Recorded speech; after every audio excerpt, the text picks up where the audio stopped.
Hey everybody, Dave Weiss here for the Glue Bomb Show. Today I don't have a kit review, I don't have an unboxing for you.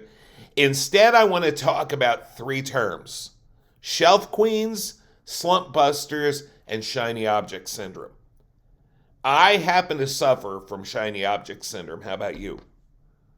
Let me explain what that means. You've been watching this channel for a while. You see me unbox a kit, and then you never see the review. And you wonder why. Especially if it's a kit you've been looking forward to, and if I've done that to you, I'm sorry. I'm going to try to do better. But the idea is I have shiny object syndrome, which means I'll pick up another kit and think, oh man, I really want to build this one. And that other one gets stuck on the shelf. It's been happening to me, not a lot, but sometimes. And this year, I want to break that habit. So this year, I want to try to get away from shiny object syndrome. Part of the problem with shiny object syndrome, though, is I get caught up in the idea that I have to do a kit pretty often, so I constantly have kits to review. And so a lot of my bigger kits, the ones I've spent more money on, they end up sitting on the shelf because I don't think I can get an episode done in time. So this year, one of the things I'm going to do is I'm going to build some of those larger subjects. I actually have one now. I thought I'd be reviewing it today, but I ended up having to use quite a bit of decal solvent solution on it. And so I'm afraid I'm going to break those decals, so it's going to have to wait another week. However, I've got, for example, 3 1/16 scale funny cars. And I spent some money on those. And I've been hesitant to get them out. Now, the one, I think I've already unboxed 2 of the 3 of them on this channel. And the one I started right in on, and I ended up having some trouble with the wiring. The tubing that goes on those little points on the distributor, it wasn't fitting right, and nothing I could do would make it fit. And so I reboxed it, I put it on the shelf, and it became what we know as a shelf queen. Now, it could stay on that shelf for a very long time. But my goal this year is to finish it.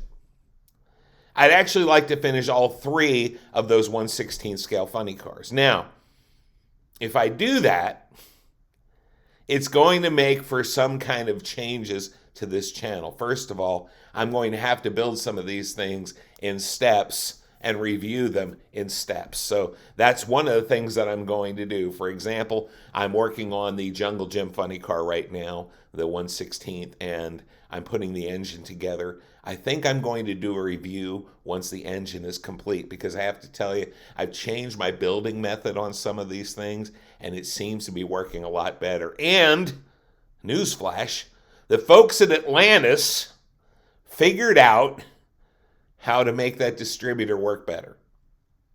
And so I'm really kind of excited, and I'll be sharing that with you probably in the next few weeks. Now, once again, those big builds take longer. And so we'll end up with some multiple video reviews on a single kit. However, there can also be times where working on big labor-intensive kits like that can be daunting. And that's when the third little term for today comes up: slump busters. These are those little kits that you can finish in a week or 2 in your spare time. And sometimes I'm going to break off these big projects and go to the slump busters. Now, my goal is once again to finish those 3 1/16 scale funny cars. I'll have the full review on the Ratfink tractor trailer probably next week. I also have 2 large-scale kits that I really want to finish. They're both from Lindbergh. The one is a 1/8 scale T-bucket street rod. And the other is a 1/12 scale Fiat street rod. I would love to finish all these this year. And that's going to kind of be the goal. Now, in between there, you will still see some new kits. I've put in my plea for a couple review kits from some of the manufacturers in hopes that I'll get some of those. And when I get a review kit, when a company cares enough to send me a kit that I can review, they move to the front of the line. Because here's the thing. Building these models, to have these reviews, to put this channel together, it gets pricey after a while. And so if somebody's willing to underwrite a little bit of that cost, I am all too grateful to promote their product, especially if it's a good product. The folks at Atlantis have done this for me a couple times. And they always sent me stuff that's right in my wheelhouse, stuff that I really want to build. And I will give you an honest critique when that stuff comes in. I'm not going to sugarcoat it, but I'll also say this. It's pretty rare for me to trash a model. It's pretty rare for me to look at something and say, this thing's just awful, okay? Because the fact of the matter is, if you work hard enough at a model, 95% of the time, you can make it work. And so I'm more likely to tell you what I had to do to make it work than I am to trash a kit. Honestly, the folks at Atlantis have been really impressive. Those kits go together really well. I have to do very little extra work to make them work well. And overall, they're fantastic. I've been having a good time with a lot of the kits I've been building lately. And I hope you see that.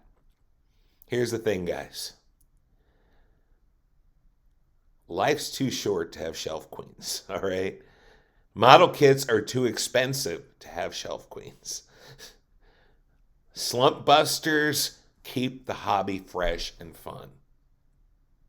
And shiny object syndrome, I have a feeling, is a fact of life. Because try as I might, when I go into the hobby shop and I see something I've really wanted, chances are it's getting picked up.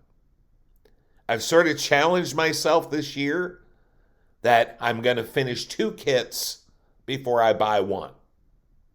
That way I should be able to whittle down my stash. Because again, I think you guys know by now, I am not a model kit collector. I am a model kit builder. I have no desire whatsoever to leave behind a huge stash.